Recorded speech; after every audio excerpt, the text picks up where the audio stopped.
Thierry Janssen, dans votre dernier ouvrage, Le défi positif, l'avant-dernier ouvrage, il y a pas mal de choses qui ont été évoquées, mais moi, en tant que praticien, il y a une chose qui me dérange un tout petit peu, qui me titille un petit peu. Vous pensez vraiment, c'est un peu naïf comme question, mais vous pensez vraiment qu'en disant aux gens qu'ils vont aller bien, ils vont vraiment aller bien ? Le défi positif, c'est un livre qui est le troisième tome d'une trilogie.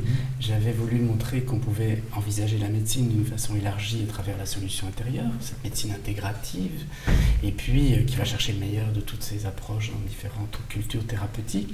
Et puis, j'avais dans un second ouvrage, La maladie a-t-elle un sens, réfléchi à une vision, une représentation élargie de la maladie, multicausale, mais aussi multidimensionnelle. Et puis, moi-même, je suis tombé malade en 2009, juste après la parution de ce livre, et une hyperactivité de conférence où j'ai répondu à toutes les sollicitations pour de mauvaises raisons, qui étaient très égotiques finalement. J'étais content qu'on m'appelle, qu'on m'applaudisse, et puis qu'on lise le livre. Et l'ego nous fait faire des choses parfois terribles. Et donc, je me suis retrouvé malade, paralysé, une paralysie d'origine virale. Et là, je me suis dit, mais il était temps de penser à parler du bonheur et de la bonne santé. Et donc le défi positif, construit comme la solution intérieure et la maladie a-t-elle un sens, est un livre qui venait aborder ces questions, mais cette fois-ci sur la bonne santé et le bonheur, en montrant qu'on pouvait faire des liens entre toutes les belles intuitions de la philosophie, de la spiritualité ou de cultures plus traditionnelles que la nôtre et nos données scientifiques. Et ce qui est dit dans ce livre, c'est pas qu'il suffit de penser qu'on va aller bien pour aller bien. Ce qui est dit dans ce livre, c'est qu'il faut se rappeler qu'à côté d'une vision un peu négative de l'être humain, à travers ses manques et ses défauts et la psychopathologie, il ne faut pas oublier que nous avons énormément de ressources à notre disposition, qui sont en chacun de nous, mais qui ne sont pas forcément valorisées culturellement, sur lesquelles on n'a pas forcément insisté pendant notre éducation, notamment à l'école, et que du coup nous en sommes privés, comme coupés. Et qu'il est grand temps de renouer avec ça, car scientifiquement, entre guillemets, on a des études qui nous montrent que quand l'individu mobilise ces forces-là, eh bien, sa vie change profondément. Et la représentation qu'il a de lui, qui est nettement plus positive, lui donne des ailes pour traverser des épreuves. C'est pas pour ça qu'on nie le côté sombre de l'existence humaine, mais on montre qu'il y a des ressources pour répondre à ces difficultés. Alors justement, vous citez plusieurs recherches, dont une à laquelle vous faites plusieurs fois allusion, qui montre que 50% de notre bonheur serait d'origine génétique, en tout cas serait imposé par la génétique. Oui. Ça veut dire qu'on a donc 50% de capacité au bonheur qui est mobile, qui est plastique. Absolument. Est-ce que vous pensez que c'est vraiment aussi simple que ça, ou est-ce que vous pensez qu'on peut dépasser ce côté-là ? Alors, je ne pense pas que ce soit aussi simple dans les pourcentages, mais il y a déjà une donnée intéressante à travers ce que vous venez d'évoquer, qui est que, vous savez, quand moi je faisais mes études de médecine il y a 25-30 ans maintenant, on nous disait que la génétique allait tout solutionner et qu'on allait comprendre qu'il y aurait des gènes pour tout. Et puis aujourd'hui, les généticiens ont fait preuve d'humilité en reconnaissant qu'il ne fallait plus parler de génétique, mais d'épigénétique, c'est-à-dire la rencontre du génome et de son environnement et des circonstances de vie qui font que ce génome est plus ou moins activé, plus ou moins adapté. On admet qu'il est influençable. Et bien sûr, et qu'il est modulable et qu'il peut évoluer avec le temps dans ses expressions et ses adaptations. Et donc, quand, au sujet du bonheur, on commence à se rendre compte, notamment à travers des études faites chez les jumeaux, avec des vrais et des faux jumeaux, ce qui permet justement de différencier le patrimoine 100% commun ou 50% commun, puisque les faux jumeaux sont comme des frères et sœurs simples, c'est-à-dire qu'ils n'ont que 50% de leur patrimoine génétique en commun. À travers toutes ces études, on peut commencer à discerner qu'il y a une part qui semble effectivement assez prédéterminée de notre aptitude à penser positivement ou à avoir une vie plus heureuse ou à être content de notre vie. Tout simplement, on comprend par quel mécanisme cela se produit, notamment la production d'hormones, les taux de sérotonine, de dopamine, etc. dans le cerveau, pour lesquels des gènes codent, et certains ont des gènes qui sont plus codants que d'autres. Donc déjà là, on peut voir qu'il y a effectivement, tout le monde n'est pas égal, la nature n'est pas égale. C'est une utopie de penser qu'on pourrait être égaux. Mais en même temps, ce qui serait plus juste, c'est de penser que nous devrions avoir une équité pour avoir accès à plus de potentiel. Alors justement, notre capacité à répondre à ce que la nature nous offre, justement. Tout à fait. Et qui est singulier pour chacun. Mais en attendant, ce que ces études nous montrent, c'est que, et ça c'est l'autre nouvelle, c'est que nous ne sommes pas que prédestinés au bonheur ou pas. Ça n'interviendrait que pour 50%. Et peut-être même moins. C'est un pourcentage, je dis, je ne suis pas sûr que c'est aussi simple que ça. Mais d'un autre côté, on voit que les circonstances de vie n'interviendraient que pour 10%. Tout à fait, oui, ce qui est assez troublant. 40%, qui est notre travail personnel, notre volonté de regarder la vie d'une certaine manière. Volonté qui est conditionnée par l'éducation que nous avons reçue, par la culture dans laquelle nous évoluons, qui va nous apprendre à regarder le verre à moitié vide, ou au contraire regretter le verre à moitié vide. Nous réjouir du verre à moitié rempli, ou au contraire nous chagriner du verre à moitié Là, on est à l'opposé quasiment de certaines formes de psychothérapie, analytique, etc., qui vont beaucoup travailler sur l'environnement, c'est-à-dire ce qui nous est arrivé, alors que là, on insiste vraiment sur la capacité qu'une personne a à quelque part voir de façon subjective cet environnement-là. Je ne sais pas si on peut dire ça comme ça. Parce que la psychanalyse, elle observe ce qui nous... Enfin, elle essaie de comprendre ce qui nous est arrivé. Elle ne promet d'ailleurs pas une guérison. Normalement, oui. Insisté beaucoup pour dire ça. Mais en même temps, elle nous propose une libération par rapport à des croyances que nous avons sur ce que nous sommes et une compréhension. Et peut-être une meilleure maîtrise aussi de certaines forces un peu sombres qui surgissent comme ça parce qu'on n'est pas conscient d'elles. Mais elle rend quand même à l'individu la nécessité d'un travail intérieur et une responsabilité de faire quelque chose avec ce qu'on a découvert. Donc, je ne suis pas sûr qu'elle ne s'intéresse qu'à l'environnement et aux circonstances extérieures. Elle s'intéresse surtout à comment nous avons réagi face aux circonstances extérieures, comment nous avons perçu les événements de notre vie, comment nous les avons interprétés, et du coup, comment nous en avons souffert ou pas. Parce que deux enfants dans les mêmes situations n'auront pas forcément le même vécu de ces situations. Et à côté de ça, je vous disais, les cognitivo-comportementalistes vont, eux, parler beaucoup plus de nouveau des circonstances environnantes, mais de nouveau, ils vont nous parler de notre vie intérieure et de la façon dont nous réagissons à cela et dont nous acceptons de nous déconditionner par rapport à certains automatismes. Et les humanistes, les psychologues humanistes, vont nous dire exactement la même chose, mais avec une autre voie d'approche, parce qu'ils explorent une autre partie de l'être. Ils vont nous dire, il y a bien sûr tout ça, mais n'oubliez pas que vous avez une responsabilité existentialiste. C'est à vous à actualiser le potentiel éminemment positif qui est en vous et qui est là. Donc on pourrait carrément inverser la vision, c'est-à-dire qu'au lieu d'étudier ce qui ne va pas, étudier ce qui va. C'est ce dont vous parlez entre autres dans le défi positif. En tout cas, je ne pense pas qu'il faut l'inverser, il ne faut pas l'opposer, il faut de nouveau être dans une perspective intégrative, ne pas oublier cette partie-là. En tout cas, la revaloriser. De la vision de l'être humain, et certainement la revaloriser, car tous les messages conscients ou subliminaux dans notre culture valorisent tellement l'autre partie et s'intéressent tellement quand ça ne va pas.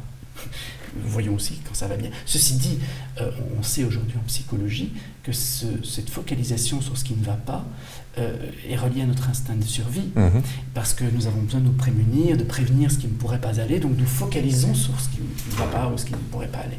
Et le tout n'est pas rester coincé là-dedans, car si nous restons coincés, nous vivons un stress, une angoisse qui devient chronique et qui est délétère tant pour la santé psychique que physique. Mais nous avons la possibilité de prendre du recul et mobiliser cette vision plus positive. Si vous me permettez, j'aimerais bien revenir sur le titre de votre précédent bouquin. La maladie a-t-elle un sens ? Il y a tout un pan de somato-émotionnel ou de psychosomatique qui a été enseigné pendant un moment, qui reste encore un petit peu enseigné, en disant que chaque émotion engrammée peut s'activer ou ne pas s'activer. C'est quand elle s'active sous forme d'une certaine maladie.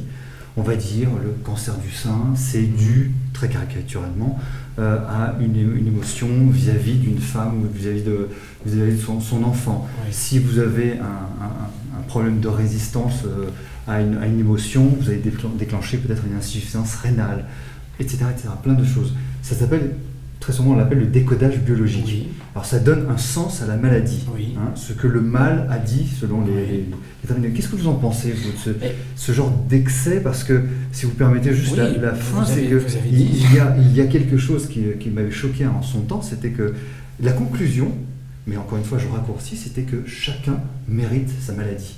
Oui. Si on a ça, c'est qu'on l'a mérité. En fait, c'est un peu dur. J'ai écrit La maladie a-t-elle un sens en réaction ou en réponse à quelque chose qui, moi, me choque profondément.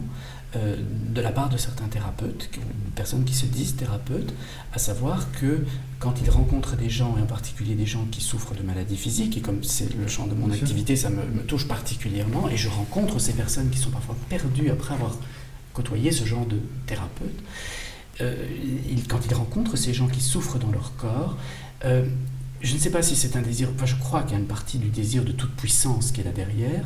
Ils prennent le pouvoir sur leurs patients en leur proposant une grille de décodage, en disant voilà, vous avez tel symptôme, c'est relié à telle émotion, et ça veut dire que ça a déclenché telle réaction physique, physiologique. C'est très linéaire, c'est très simpliste quelque part, et ces gens reprochent à la médecine conventionnelle d'être réductionniste, d'être trop simple, de ne pas voir la multicausalité, d'identifier un élément causal. Mais ils tombent dans le même piège. Mais de nouveau, c'est le piège de la toute-puissance. On veut absolument contrôler les choses qui reposent sur cette vision du XVIIe, du XVIIIe siècle où on voulait absolument être les maîtres de la nature puisque nous étions en dehors et au-dessus de la nature.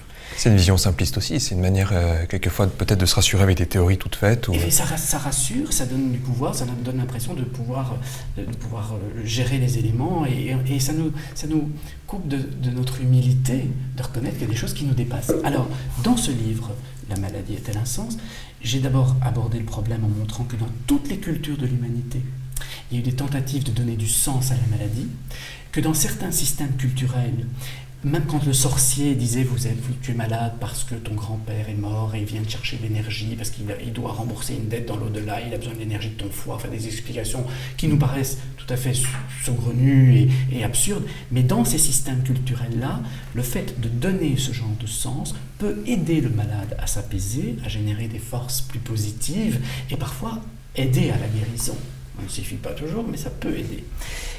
Maintenant, dans notre culture, où nous avons quand même été plus loin que par rapport à ces systèmes où on plaque du sens, je crois qu'il est absolument délétère de rencontrer ce genre de thérapeute qui plaque du sens sur votre histoire et qui ne vous aide pas à trouver votre propre sens. À savoir que nous avons besoin de sens, c'est un besoin fondamental pour l'être humain. Nous sommes un animal pensant, à savoir que nous avons un passé, que nous reconstruisons avec notre mémoire en permanence pour avoir une identité dans le présent. Ce n'est qu'une reconstruction, mais cette identité dans le présent nous permet de nous projeter dans le futur. Et du coup, nous voyons qu'il y a une sorte de fil qui organise tous les éléments de notre vie, tous les événements de notre vie, et ce fil donne une signification et une direction à notre existence. Ce sont les deux acceptations du mot sens. Et nous avons besoin de sens. Mais là où il serait beaucoup plus juste thérapeutiquement d'agir, c'est en aidant la personne à l'occasion des symptômes dont elle est victime, de trouver le sens que ça a pour elle. Et pour l'un, ça sera ça m'a permis de reprendre conscience de l'essentiel dans ma vie et de me rapprocher de mes enfants. Pour un autre, ça sera ça m'a montré que je me suis épuisé au travail et que effectivement je n'avais plus de défense immunitaire et peut-être que j'ai un peu, non pas je ne suis pas coupable de ma maladie, mais j'ai peut-être un peu participé, donc je suis un peu responsable. Mais ça veut donc dire que je suis habilité à apporter des réponses responsables. Donc ça veut dire que si je comprends qu'en m'épuisant au travail, je me suis mis dans une situation de fragilité qui avec d'autres éléments a créé une maladie, cette responsabilité me permet de changer ma façon de travailler pour ne plus m'épuiser et peut-être prévenir des récidives. Et voilà comment on responsabilise la personne. Il ne s'agit pas de culpabiliser, parce que plein de situations, nous les vivons juste en réaction, et les gens travaillent trop parfois, mais simplement parce qu'ils ont des blessures narcissiques, ils sont obligés d'avoir de la reconnaissance pour être apaisés, et ils ne sont pas coupables, ils n'ont même pas vu. Après, on peut prendre une responsabilité, essayer de comprendre et se libérer de tout ça. Mais donc, le livre, pour répondre vraiment à la question, il a été écrit comme une réponse à cette question qui dit que je pense que ce n'est pas juste de venir avec ces systèmes préétablis qui vous disent « tu as mal là, ça veut dire ça ». Je pense que ce n'est pas juste. Même si, peut-être que là derrière, il y a des intuitions qui sont intéressantes, qui remontent parfois dans la médecine chinoise ou la médecine indienne, et que peut-être on découvrira un jour que certaines émotions créent des troubles plutôt de l'estomac, d'autres plutôt des troubles de l'intestin, et qu'elles peuvent peut-être avoir une interaction dans la genèse de maladies. On est dans trop blanc, il y a comme des résultats bien trop blancs. Sûr. Et dans le livre, je me fais l'avocat du diable en montrant qu'il y a des situations qu'on vit en cabinet de psychothérapie tout à fait troublantes. Hein. C'est la généralisation qui est gênante. C'est-à-dire dès lors qu'on dit que ce sera pareil pour tout le monde. Et c'est surtout c'est surtout que ce genre d'adhésion à cette explication donne ce sentiment de toute puissance et peut conduire les thérapeutes à devenir des espèces de thaumaturges comme ça qui pensent qu'ils peuvent apporter et c'est eux qui décident pour le patient. Et ça, ce n'est jamais, je crois, juste. Ce n'est jamais respectueux. On est là pour accoucher l'autre à lui-même, pour l'aider à s'accoucher à lui-même. Vous évoquez là, et tout à l'heure, l'idée du sens. Dans le défi positif, votre dernier livre, c'était un des thèmes récurrents, c'est que ce qui fait qu'une personne a une bonne qualité de vie, a priori, c'est qu'elle met du sens dans ce qu'elle fait. Enfin, c'est un des critères que C'est un des critères qui apparaît dans toutes les enquêtes qui sont réalisées. Tout à fait. Quels sont pour vous les autres critères? Je crois que vous évoquez l'esprit critique à un moment donné, vous évoquez différents... Je dirais qu'il y a cette notion à laquelle j'adhère assez bien, parce que je trouve que, d'abord, elle est très documentée, donc c'est rassurant pour quelqu'un qui a besoin, dans sa culture scientifique, d'avoir de ce genre de documents. Mais on a des enquêtes qui ont été réalisées dans de nombreuses populations de cultures très différentes qui montrent que quand l'être humain cherche à trouver du bonheur, il emprunte des grandes voies qui sont les mêmes pour tous. Et une de ces voies, c'est trouver du plaisir. C'est ce que les anciens Grecs nous disaient déjà. Épicure nous disait le bonheur c'est du plaisir, c'est hédonisme, mais il rajoutait un plaisir qui a été acquis par une vie vertueuse. À ne pas oublier. À ne pas oublier. Parce qu'Aristide de Cyrène, bien avant, avait dit que c'était purement le bonheur, qui était l'absence de trouble, l'absence de passion, ataraxie, apathie. Tout à fait. Mais Épicure avait raffiné cela. Et puis, Épicure était un ascète très vertueux, c'est pas l'homme défroqué, que déjà les Athéniens en ont fait parce qu'il vivait dans son jardin avec des disciples qui étaient des esclaves et des femmes, et c'était de très mauvais ton dans la société athénienne à l'époque. Et puis les chrétiens ont rajouté une couche par la suite.